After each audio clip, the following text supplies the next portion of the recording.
Hey everybody, thank you for coming back on this beautiful Wednesday morning. I am pre-recording this. I just came out of Spider-Man Far From Home. Today is actually June the 26th. I got a cool screening a week early before the movie, so I'm fresh out of it, and I wanted to jump on here and record a quick review to go along with the video that you are watching right now of me drawing my Far From Home poster for Talenthouse. My piece did not get picked, so I was jumped at the chance to be able to put the recording up for you guys for the next week or the weekend the movie actually does come out, so you can see my process and hear what I had to think about the movie. So yeah, so I just came out of it. It was fantastic. I freaking love this movie. It does a lot to open up the door when it comes to the MCU and seeing what comes up next. A lot of different things are going to be coming up because it doesn't give you much of a chance to see what's going to happen with Phase 4, but it does give you a kind of an idea of what you can expect going into the new thing, but nothing concrete, nothing crazy to expect when it comes to the new stuff. So if you're going in expecting something like that, I won't say you would be disappointed, but it's not like you're going to be getting anything that's going to give you a concrete idea what's going to happen. I'm still kind of questioning what's going to happen in the future, but I mean, hey, that's what they want you to do. So I think we're going to have to wait till San Diego to find out what's going to happen with the new stuff. So I'm going to go, if you're listening, I'm going to go into a little bit of spoiler territory with this, as well as going through what I'm doing with the drawing here. So for right now, as you can see, I'm just building London Tower Bridge. It's the scene that you've seen in the trailers with Spider-Man taking on whatever those villains are. Since we're going to get into it, I kind of figured out, being a hardcore nerd and knowing the whole scenario of what Mysterio was all about, I always had an idea or an inkling that Mysterio was always going to be talking crap. He really wasn't someone from another dimension. He was just trying to screw around with Tony Stark, or not Tony Stark, with Peter and Nick Fury. So I kind of figured that was going to happen. So that wasn't a big shock, but the way they did it was actually very, very well done. The reveal that he was he used to work for Tony Stark, and he was another disgruntled employee, like a lot of previous characters have shown up, that they've been screwed over by Tony Stark. So I mean, it happens more often than it doesn't. So it's quite funny, the legacy that Tony Stark has laid bare. So having Quentin Beck being one of those guys, and then connecting with the dude from the very first Iron Man, who was working with the first giant battery that powered the plant. That was actually a really cool concept to do. So I thought I really like that, connecting the Barf to Quentin, that it was his tech that made it happen, and getting besmirched that it was named the Barf in the first place. So that was actually pretty cool idea. I really like that. And Jake Gyllenhaal killed it in this movie. He was fantastic. I don't watch a lot of Jake Gyllenhaal movies, so I didn't know his range that he can do. And yeah, he did a fantastic job. There's moments in there where it's like, oh wow, he's gonna be like, are they gonna pull the trigger and make him the Mysterio that we all know from the comics, or is it actually a legit thing? He really sold that whole concept that he could be the next Tony Stark. It made me question it. In wrestling terms, I got worked, but it was, yeah, he did a very good job. And just seeing that costume realized in live action for the first time was absolutely insane. Like, I never thought in my lifetime I was ever going to see something like that, but they did, and they did a fantastic job. Another thing that was really, really good was Zendaya as Mary Jane, or not Mary Jane, she was MJ, which I'm totally okay with. I'm totally fine. I don't see a need to scrutinize someone or the vision of the movie makers on wanting to differentiate themselves from the previous iterations that have come before. Because I mean, that's the one thing I've always told people is that when Marvel proper, the MCU guys, get back a property from a previous studio, they usually try to alter it enough to make it their own, so that there is nothing that connects it entirely to the previous iterations. That's what they did with Spider-Man. Like, they changed just enough to make it completely different from what you've seen from the Andrew Garfields or the Tobey Maguire runs. They did the same thing with Daredevil. It was completely different from Ben Affleck's. It was the same thing with Ghost Rider. It was completely different from the Nick Cage stuff. So it's always, they always are doing that. So I mean, to do what they did with MJ, because I mean, you know, not a lot of people call her Mary Jane to begin with. So I mean, calling her MJ, why not? And they made it completely different. She's a different character, but it's still too early to tell if she's going to become the Mary Jane that we all know. But at this point, it doesn't really matter. She did a great job. She really conveyed what she needed to do as the character that was given to her, and did a great job. So I'm totally happy with that. We're gonna take a quick pause, and we're just gonna talk about this. Here's the Molten Man, Sandman, Hydro Man combo guy.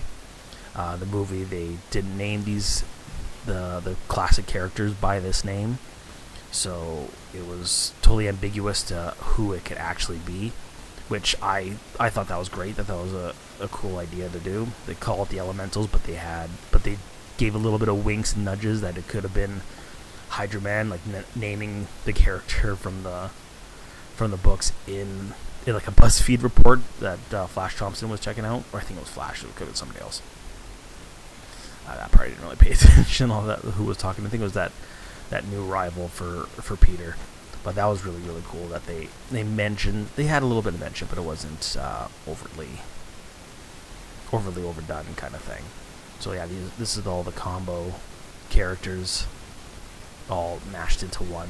So yeah, so I want to have the Cyclone character at the top with the molten hand and the molten body or torso just coming through and laying waste. Since I did this, I think I did this almost over a month ago. So a lot of the only stuff I had was the trailer. So I really had to go deep into finding out what was going on to try and make this thing work and do something that was different than I could assume that anybody else was going to do. So yeah, I just tried to take a movie poster idea and change it and make it into a comic book cover idea. That you can see something like this be on a cover for a book in like Amazing Spider-Man or something. Speaking of Spider-Man, Tom Holland is right now my favorite Spider-Man ever. I think he's a lot of people's very favorite Spider-Man. He just gets it, and John Watts, the director of the movie, he gets it that this is how Peter and Spider-Man should behave. I don't think it should behave, but he does a fantastic job. He does Peter justice from how I would expect Peter to behave and to act and to react. He goes and he screws up. He does mistakes in this film that are crucial, but he goes back and he rectifies it. He does what he needs to do in order to fix the problem that he has. Again, it's the power of responsibility.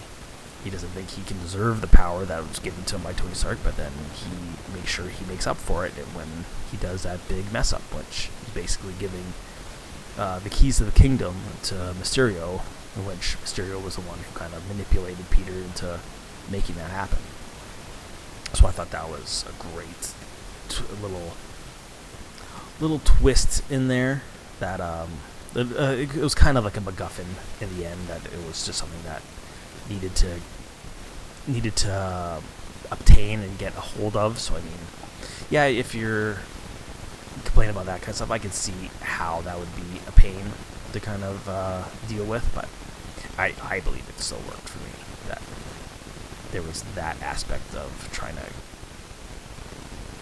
continue the legacy of Iron Man and still getting it kind of a mess up for Peter, having to deal with it. So yeah, so right now I'm just doing some color corrections, playing around with the cloud colors and the tower, making sure it's lit properly. As here right now I'm actually testing out how I would work a tornado into the piece. I like the tornado, but again, I wanted to show more of the real estate, or show more of the tower, so that when people looked at it, they can kind of get an idea of where this thing is located. So I thought that was more important than doing, a big action sequence. So now I'm just lighting everything up so that it's interacting with Molten Hydro Sandman, whatever the hell his name is, the elementals that was given.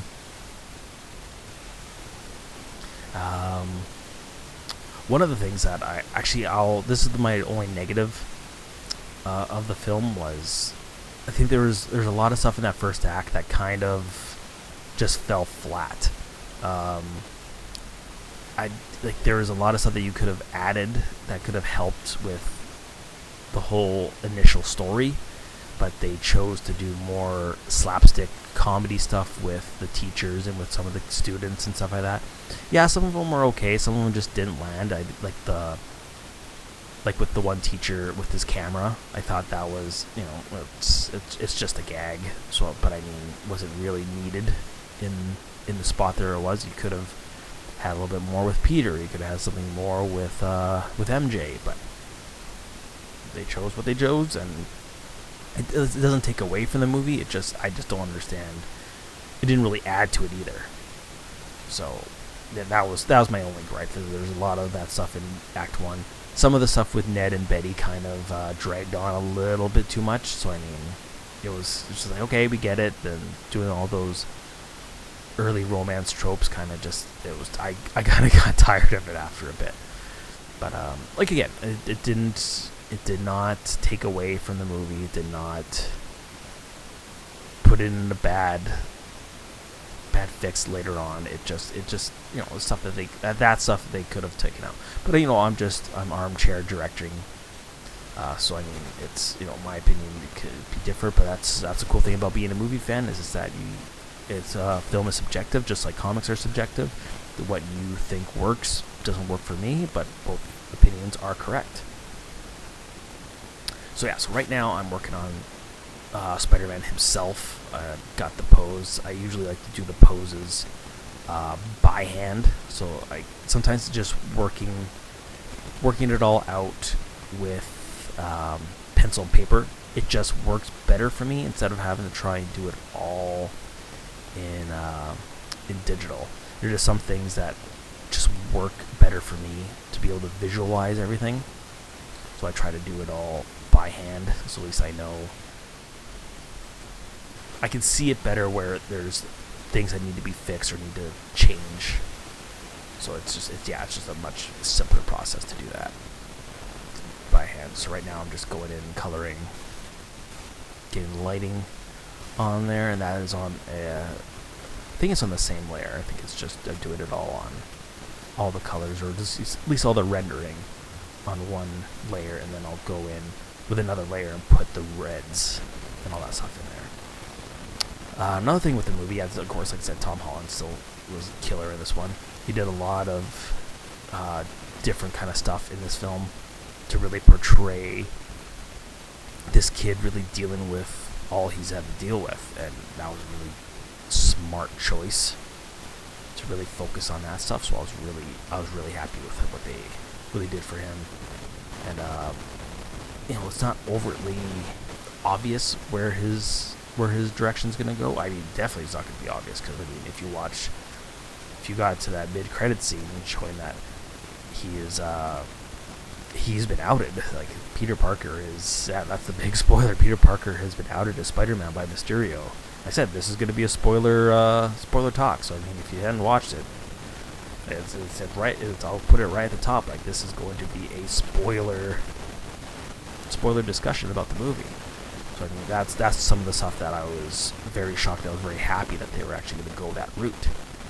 Is that they're taking Spider-Man and Peter Parker in a whole new direction where we haven't seen him take in any of the films, and not even some of the TV shows. They've taken this route. So it's MCU, it's Kevin Feige putting their stamp on Spider-Man and doing things that you're not really expected in a lot of the Spider-Man canon. So I thought that was brilliant on their part to be able to do something like that. Because now we're in this whole area, because we didn't even know where even like the Avengers were going to be ended up, and now we don't even know where Spider-Man's going to end up. And sometimes they do a layup where it's just so simple to figure out what's going to happen with them, but this time, nope, not even close. Yeah, no freaking clue what's going to happen, and not knowing is I think that's freaking great. Not to I don't want to go into a movie expecting something to happen and expecting this. Like, that's not fun. That's not fun to go in. Like, if I guessed everything that happened in the movie, then it's like, well, I could have just wrote it myself and figured it out on my own. Like, why go watch the movie? Why spend my money? The one thing that everybody in the theater in our preview screening did was they were so happy to see J.K. Simmons as J. Jonah Jameson. That was actually a really great moment. I was talking to my one buddy who came with me, and we were discussing, like, is this going to be something we're going to see more often? Are we going to see J. Jonah Jameson? And I've always said, like, don't mess with perfection. He did such a great job in those original films, but I mean, I also don't see much of a point to have a J. Jonah Jameson in this iteration. Like, it's cool just to have it there, but this Peter Parker doesn't seem like he's going to be the photographer at the Bugle and having to hide his identity and use those old tropes. Like I said, I don't see that. I don't see his appearance being any more than just a quick nod cameo kind of thing for them. But there's a total possibility that he can return and come back and do it again as another little report thingy. But other than that, I don't see there's much need for him to come back. So it's just a fun little tidbit to go through, and other than that, I think that's all it needs to be. Another part of the end credit scene that was really cool. Now, like, I'm really questioning where the hell did what's going on with Nick Fury? Like, having the Skrull reveal that they were Fury and Maria Hill that whole time. Like, I kind of explained why Fury was so, like, inept throughout the film, that it wasn't like 100% Fury that we've known from all the movies. So it seemed like out of character, and of course you're just thinking, like, oh, for me it just seems like it's somebody who hasn't tackled that character, not knowing how to handle that character. But yeah, it turns out that it was literally somebody else was there. So that was actually a really cool concept to do. That was a Skrull all along. So yeah, so like that added to the questioning of who this character was. Just a quick little thing here. Yeah, I had to put the logo there. I think it was a lot of it had to do with my Shazam one. I didn't put it there, so I assumed the people at Talenthouse and Sony wanted to see the logo to the movie in the posters, so I made sure I added that on there as well. I got a whole bunch of new brushes. So there's one that's actually spider webs. There's some that like raindrops or like splatters from water and stuff. So this was my first time testing a lot of those brushes. So I went a little bit nuts on it. So I wanted to try them all out and give it a feel of how I wanted to do it. I wanted to do some rain splatter. Didn't really turn out. You'll see me erase them pretty quickly. Just trying to see if it'll work the way I wanted it to, but for this situation, I don't think it really did. So now thinking about where Nick Fury has ended up, like where did he go? It looks like he's on a Skrull ship. Like, are we doing the Kree Skrull War proper, but is it going to be something the opposite of what we've seen before? Like, it's going to be more along the lines of the Skrulls are kind of like the heroes and the Kree are going to be the villains? I don't know. So that's something that I'm really excited to see coming up in the new phase. So right now I'm just slapping on my signature, and that is usually the signature that is going to be done. And there we go. So that is the final piece. There is a version of it that I did with the tornado. You can see online on Talenthouse.com. This will be a print at my appearances at Comic-Cons in the next couple months. So if you're going to visit me at any of my shows, you can go pick up your copy there.